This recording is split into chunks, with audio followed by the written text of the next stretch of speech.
Hello दोस्तों, स्वागत है आपका हमारे यूट्यूब चैनल में। और आज हम बात करेंगे आरआरबी एनटीपीसी 7 मार्च पहली शिफ्ट के क्वेश्चंस के बारे में। तो शुरू करते हैं आज के पहला क्वेश्चन है कि किस शासक के काल में हिंसांग भारत आया था। किस शासक के काल में हिंसांग भारत आया था? तो इसका आंसर होगा हर्षवर्धन के काल में हिंसांग भारत आया था। और जो सिल्क रूट है, रेशम मार्ग से ये भारत आया था 627वीं ईस्वी से 643 ईस्वी के बीच में। अगला क्वेश्चन है कि एमएलए चुनाव लड़ने के लिए न्यूनतम कितनी आयु होनी चाहिए? तो न्यूनतम आयु होनी चाहिए 25 साल। एमएलए चुनाव लड़ने के लिए कम से कम 25 साल होना चाहिए। वहीं राज्यसभा के लिए चुनाव लड़ने के लिए राज्यसभा एमपी के लिए कम से कम 30 साल होनी चाहिए। अगला क्वेश्चन है विश्व डांस दिवस कब मनाया जाता है? विश्व डांस दिवस कब मनाया जाता है? तो इसका आंसर होगा 29 अप्रैल। 29 अप्रैल को विश्व डांस दिवस मनाया जाता है। अगला क्वेश्चन है 22 मई 2019 को डब्ल्यू एच ओ ने किन देशों को मलेरिया मुक्त देश घोषित किया? तो इसका आंसर होगा अफ्रीकी देश अल्जीरिया और अमेरिकी देश अर्जेंटीना। तो इन दो देशों को डब्ल्यूएचओ ने मलेरिया मुक्त घोषित किया था 2019 में, अल्जीरिया और अर्जेंटीना को। वहीं 2016 में डब्ल्यूएचओ ने श्रीलंका को मलेरिया मुक्त घोषित किया था।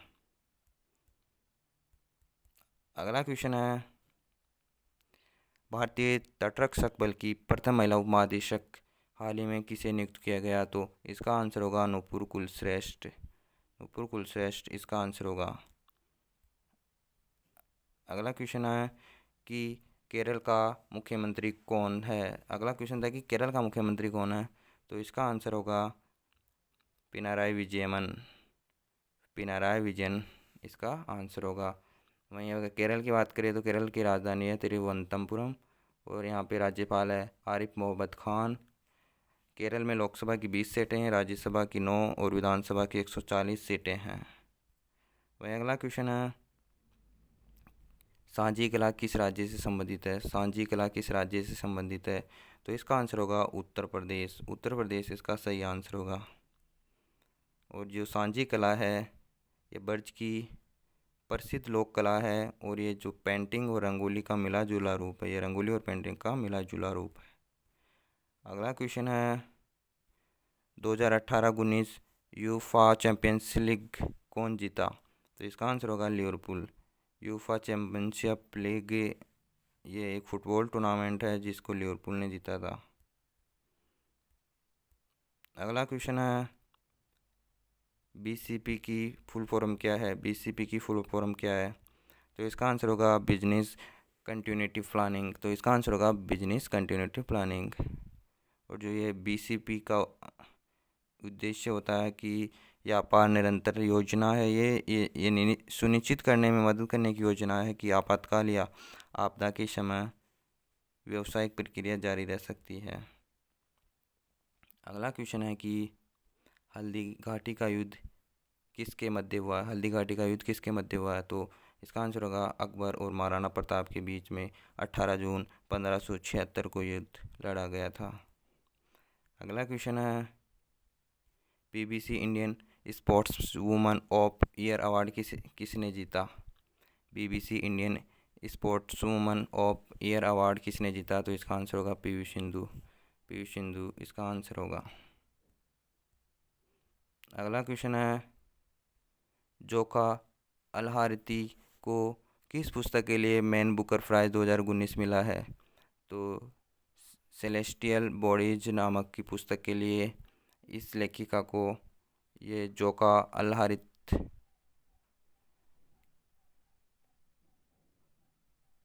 मैन बुकर प्राइज 2019 मिला। अगला क्वेश्चन है कि टी20 टेस्ट और वनडे में सबसे ज़्यादा रन बनाने वाला खिलाड़ी का नाम? तो इसका आंसर होगा सचिन तेंदुलकर।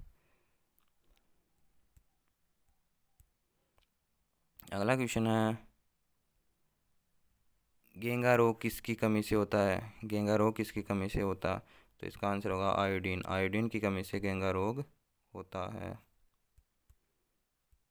अगला क्वेश्चन है, इंडोनेशिया के वर्तमान राष्ट्रपति कौन है? इंडोनेशिया के वर्तमान राष्ट्रपति कौन है? तो इसका आंसर होगा जोको विडोबा।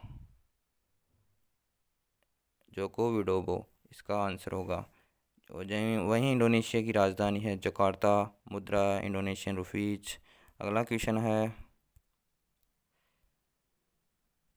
1774 में अवध के शासक कौन थे? 1774 में अवध के शासक कौन थे? तो इसका आंसर होगा जलाल उद्दीन हैदर अबुल मसूर खान। अगला क्वेश्चन है कि जो विश्व तंबाकू निषेध दिवस 2000 मनाया गया था, उसका थीम क्या था? तो इसका थीम था कि युवाओं को तंबाकू और निकोटीन के सेवन से रोकना, इसका मेन थीम था। अगला क्वेश्चन है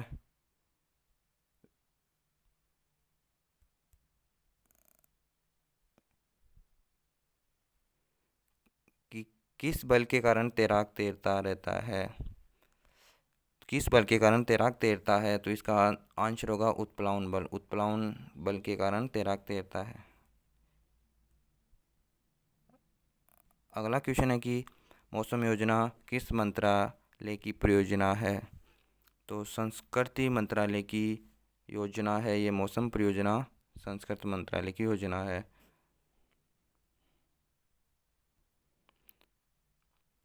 वहीं अगला क्वेश्चन है कि एशियाई विकास बैंक का मुख्यालय कहाँ पे है? तो एशियाई विकास बैंक का मुख्यालय है मनीला, फिलीपींस। इसका आंसर होगा मनीला, फिलीपींस। अगला क्वेश्चन है, वेवनाड झील किस राज्य में है? वेवनाड झील किस राज्य में है? तो इसका आंसर होगा केरल, और यह झील भारत की सबसे लंबी झील है। अगला क्वेश्चन है, वेलोड्रोम किस खेल से संबंधित है? वेलोड्रोम साइकिलिंग ट्रैक, जो साइकिलिंग है उससे संबंधित है वेलोड्रोम। तो इसका आंसर होगा साइकिलिंग। अगला क्वेश्चन है, भारतीय रिजर्व बैंक का राष्ट्रीयकरण कब हुआ? भारतीय रिजर्व बैंक का राष्ट्रीयकरण कब हुआ? तो इसका आंसर होगा 1949 में। भारतीय रिजर्व बैंक का राष्ट्रीयकरण 1949 में हुआ। अगला क्वेश्चन है, गहिरमाया गहिरमाथा समुद्री अभयारण्य किसके लिए प्रसिद्ध है? तो इसका आंसर होगा ओलिव रिडले कछुओं के लिए, और ये कहाँ है? ये उड़ीसा में स्थित है। तो इसका आंसर होगा ओलिव रिडले कछुओं के लिए, और ये अभयारण्य उड़ीसा में स्थित है। अगला क्वेश्चन है कि राष्ट्रपति का चुनाव विवाद का निपटारा कौन करता है? राष्ट्रपति के चुनाव विवाद का निपटारा कौन करता है? तो इसका आंसर होगा सर्वोच्च न्यायालय। इसका आंसर होगा सर्वोच्च न्यायालय। अगला क्वेश्चन है कि मध्यवर्ती स्तर पर पंचायतें ऐसे राज्य में गठित नहीं की जा सकती जिनकी जनसंख्या हो कम से कम, अगर 20 लाख से कम है तो ऐसे राज्यों में गठित नहीं की जा सकती। अगला क्वेश्चन है, गुप्त काल में सोने के सिक्कों को क्या कहते थे? गुप्त काल में सोने के सिक्कों को क्या कहते थे? इसका आंसर होगा दिनार। गुप्त काल में चांदी के सिक्कों को रूपक कहते थे, वहीं सोने के सिक्के दिनार कहलाते थे और चांदी के सिक्के रूपक कहलाते थे। Thank you for watching.